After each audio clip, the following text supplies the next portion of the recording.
bathroom vent fans are noisy and annoying, simply install a timer switch. Okay, we did turn off the power and check that the power was off, so simply remove the cover plate.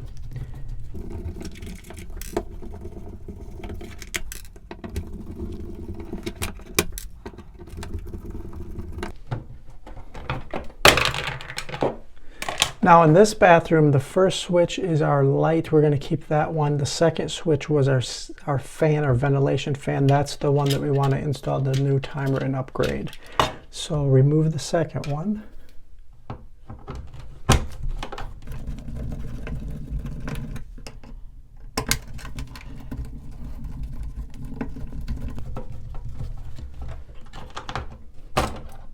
Okay. In most switches, the whites or the neutrals are all bonded together with electrical caps or other connectors, and then you only have to switch the blacks or the hots. So it's a really easy system. However, with this device, it actually has lights and a powered button, so it does require a circuit. So in addition to the hots being connected like a normal switch, it also has a spot for the neutral wire, and that will complete a circuit so this switch can actually be powered. So we'll have a slight modification when we get to the neutrals. Let's go ahead and do the blacks first.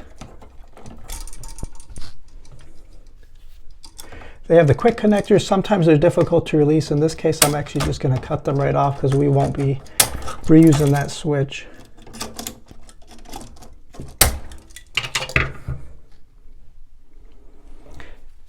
And then we'll strip the wire back. This is 14 gauge. That's the copper. It's a little difficult to see because the painter's got so much paint on the wires, but these are the black.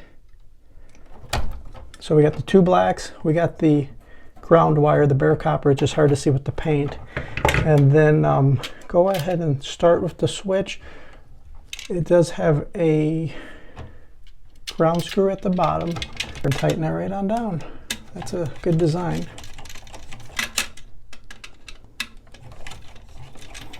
Nice and tight. And then the black wire, one side says line, one side says load, so that'll complete the circuit when the switch is on.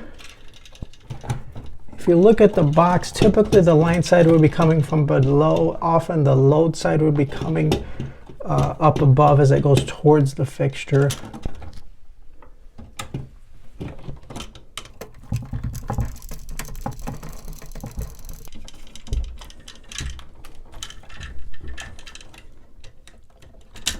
All right, into the connector, tighten these down. These are really good design. They have a metal plate that is normally in the open position. You simply insert the wires straight in. No need to bend them, straight in the plate. When you tighten the screws down, it pulls it in tight and connects it very securely. Okay, now to complete the circuit, we do need one neutral wire. Okay, let's move on to the neutral. Pull out that white neutral bundle, take off the connector cap. Okay, so this one does give you a little pigtail connector that's going to go right into the neutral side, and everything is clearly labeled in this kit, so that makes it pretty easy, guys. That goes right into the hole in the back. Tighten it on down. It's pre-stripped, ready to go. Okay, nice and tight. And then you're going to add the new wire to the current neutral bundle. Now it's stranded and your house is solid, more than likely. So you do want to, I like to pre-twist everything together. You get a better connection in the electrical cap or the connector.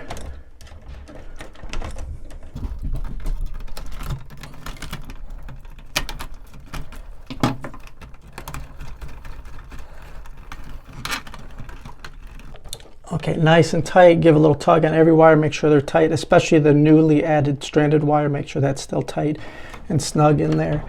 And then go ahead and fold it into the back of the box.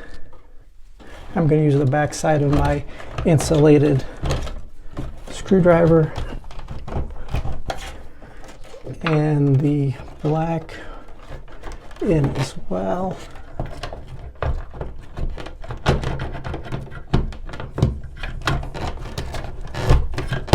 Okay, as you can see, our new electric switch is quite a bit larger, physically larger than our old one that we're replacing. So you do need to make a little extra room in the box. That's why I pushed on that the way I did. Make sure that's going to fit in there. And then in the kit, for the cover plate, it was provided. You have the traditional switch and the new switch. Also the 4 screws provided. There's 2 longs and 2 shorts. The longs will go on the traditional, the shorts will go on the new side. That's just because of the depth to reach the switches.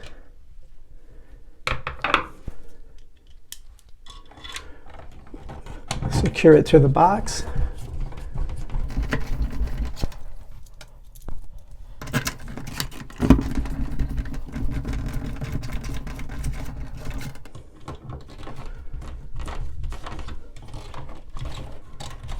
Twist it just a little bit. Want to make sure it's going to appear nice and flush when it's done, so it's not crooked.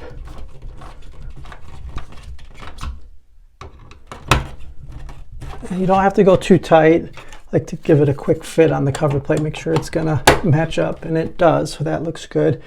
And then again, those longer screws provided in the kit will go in the traditional switch side, and the shorter provided screws will go on the new electric timer switch side. We'll get this all bundled up, and then we'll turn on the power and check the operation. Okay guys, so it's all installed and the power is back on. It has the manual switch here and the fan turns on perfectly. So that's the manual switch. You can use it like you used to before, or you have your newly improved timer switch. You can set 5 minutes up to 4 hours. Of course, in the bathroom, it's important to run those timer fans to get the moisture out. So after a shower, just set it and forget it.